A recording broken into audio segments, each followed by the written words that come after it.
જય શ્રી કૃષ્ણ મિત્રો, આ વિડીયોમાં સાંભળશું સાસુ વહુની વાર્તા। આ વાર્તા અધિક માસનું મહાત્મ્ય દર્શાવે છે, જે અધિક માસમાં નિત્ય સાંભળવાનો મહિમા છે। અધિક માસ એટલે પુરુષોત્તમ માસ। આ મહિનામાં ભગવાન પુરુષોત્તમ રાયની પૂજા સ્તુતિ કાલાવાલા કરવાનો મહિમા છે। નિત્ય પ્રભુને પ્રાર્થના પૂજા કરી અધિક માસની કથાના અધ્યાય અને કથા વાર્તા સાંભળવાનો મહિમા છે, જે સાંભળવા માત્રથી જ ભગવાન પુરુષોત્તમ રાય પ્રસન્ન થાય છે, તેના ભક્તો પર કૃપા કરે છે। તેની કૃપાથી જીવનમાં સુખ સમૃદ્ધિ આવે છે, બરકત આવે છે। એવો પુણ્યશાળી છે આ માસ, જેને પ્રભુએ કૃપા કરીને પોતાનું નામ આપ્યું છે। એવા પુણ્યશાળી માસમાં આપણે પણ જો પ્રભુની ભક્તિ કરીએ, કથા સાંભળીએ, તો પ્રભુ આપણી ઉપર કૃપા કરે છે, તેમાં કોઈ શંકા નથી।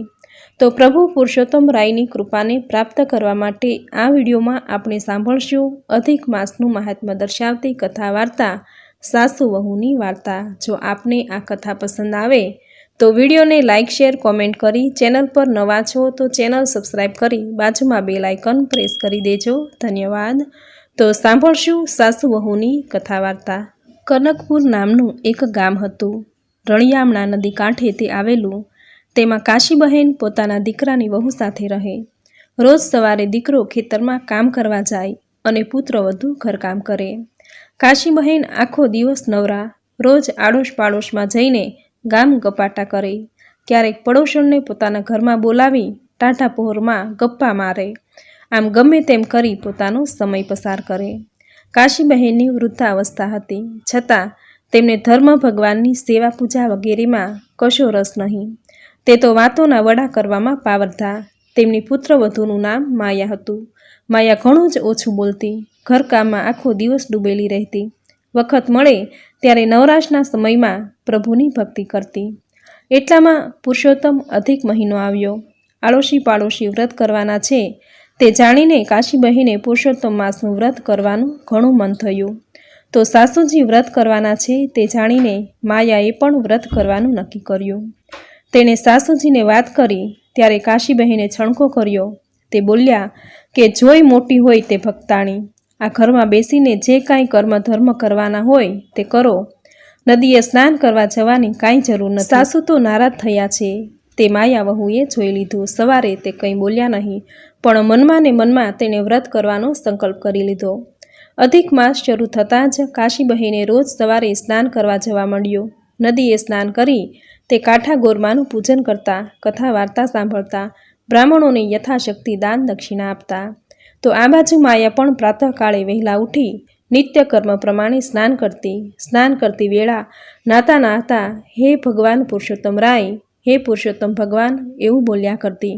વળી પ્રાર્થના કરતી કે હે પુરુષોત્તમ ભગવાન, મારું આ સ્નાન આપના વ્રતના સ્નાન તરીકે ગણજો। મુझ અબળાની આટલી વિનંતી માન્ય રાખજો હે પ્રભુ। માયાએ દેવ સિંહાસનમાં પુરુષોત્તમ ભગવાનની નાની મૂર્તિની સ્થાપના કરી હતી। રોજ ધૂપ, દીપ, ફૂલ, નૈવેદ્ય વગેરે પુરુષોત્તમ ભગવાનને અર્પણ કરીને માયા રોજ પ્રાર્થના કરતી, સ્તુતિ કરતી અને આરતી પણ કરતી। અધિક મહિનામાં માયા કથરોટમાં બેસીને સ્નાન કરતી। તેણે સાંભળેલું કે મન ચંગા તો કથરોટમાં ગંગા, એ ન્યાયે રોજ કથરોટમાં બેસી માયા સ્નાન કરતી। લોટાથી શરીર પર પાણી રેડતી રહે અને ભગવાન પુરુષોત્તમનું રટણ કરતી રહે। એક દિવસ બન્યું એવું કે નિત્ય નિયમ પ્રમાણે કાશીબહેન નદીએ સ્નાન કરવા ગયા। સ્નાન કરતાં કરતાં તેના કાનની બુટ્ટી નદીના પાણીમાં પડી ગઈ। ઘણી ગોતી પણ બુટ્ટી હાથ ન લાગી, તે ન જ લાગી। અંતે થાકીને નિરાશ થઈને પોતાને ઘેર આવ્યા। હવે ઘરે એવું બન્યું કે માયાવહુ કથરોટમાં બેસીને સ્નાન કરતી હતી, ત્યાં તેની નજર પેલી બુટ્ટી પર પડી। તેણે તે લઈ ઘરમાં મૂકી રાખી। કાશીબહેન ઘરે આવીને જ્યારે બુટ્ટી નદીમાં પડી ગયાની વાત માયાને કરી ત્યારે માયા બોલી કે હું કથરોટમાં સ્નાન કરતી હતી ત્યારે તેમાંથી મને આ બુટ્ટી મળી, તે તમે રાખો બા। કાશીબા તો બુટ્ટી જોઈ, તપાસી અને પોતાની જ ખોવાયેલી છે તે જોઈ આશ્ચર્યમાં ડૂબી ગયા, પણ કંઈ બોલ્યા નહીં। 5 દિવસ પસાર થયો।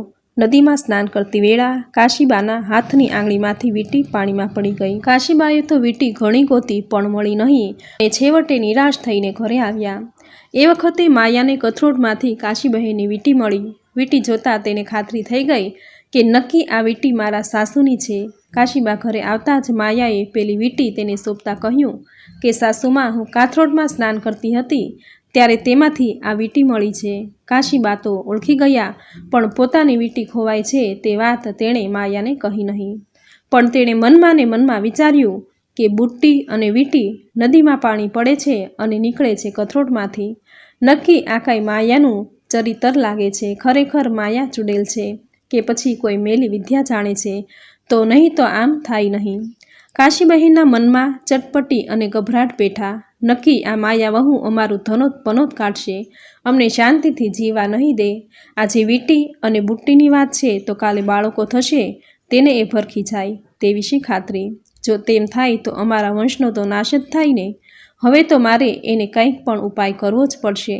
ભલે હમણાં ચાલવા દઉં, પુરુષોત્તમ માસ સમાપ્ત થયા પછી એનું કંઈક તો કરવું જ પડશે. સાંજ પડતા કાશીબહેનનો પુત્ર ખેતરેથી ઘેર આવ્યો. કાશીબહેને તેને મીઠું મરચું ભભરાવીને બધી વાત કરી. વીંટી અને બુટ્ટી વિશેની વિગતવાર વાત કરી.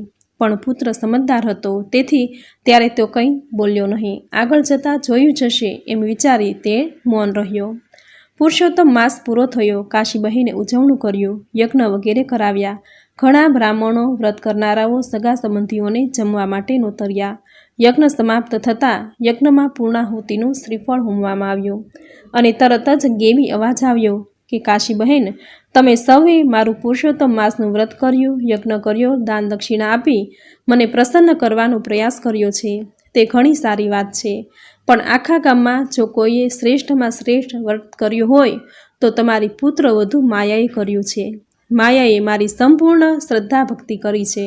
હું તેની ભક્તિથી પ્રસન્ન થયો છું. મારા તેને આશીર્વાદ છે, તેનું અવશ્ય કલ્યાણ થશે. આટલું કહીને ગેબી અવાજ બંધ થઈ ગયો. યજ્ઞમાં આવનારા સૌએ માયાના ખૂબ વખાણ કર્યા. અંતે કાશીબહેનને પણ સાચી વાતની જાણ થઈ.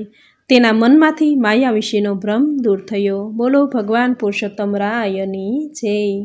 હે પૂર્ણ પુરુષોત્તમ ભગવાન, તમે જેવા માયા વહુને ફળ્યા તેવા તમારું આ વ્રત કરનારને, વ્રતની કથા વાંચનારને, સાંભળનારને અને કહેનારને સૌને ફળજો. સૌનું કલ્યાણ કરજો, સૌની મનોકામના પૂર્ણ કરજો. બોલો ભગવાન પુરુષોત્તમ રાયની જય. તો મિત્રો, આ હતી અધિક માસનું મહાત્મ્ય દર્શાવતી કથા વાર્તા સાસુ અને વહુની વાર્તા.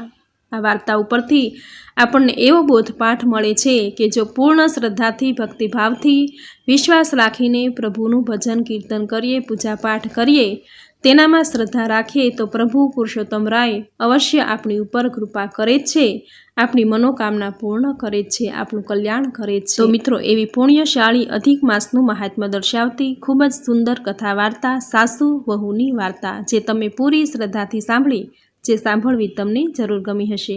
તો વિડીયોને લાઇક કરી કોમેન્ટમાં જય પુરુષોત્તમ રાય જરૂર લખજો. ચેનલ પર નવા છો તો ચેનલ સબસ્ક્રાઈબ કરી બાજુમાં બેલ આઇકોન પ્રેસ કરી દેજો, જેથી આપણા આવનાર દરેક નવા વિડીયોની નોટિફિકેશન તમને મળતી રહે. તો ફરી મળીશું આવી જ નવી ધાર્મિક માહિતી, નવી ધાર્મિક કથા, નવા અધ્યાય સાથે. ત્યાં સુધી આપ સૌને મારા જય શ્રી કૃષ્ણ.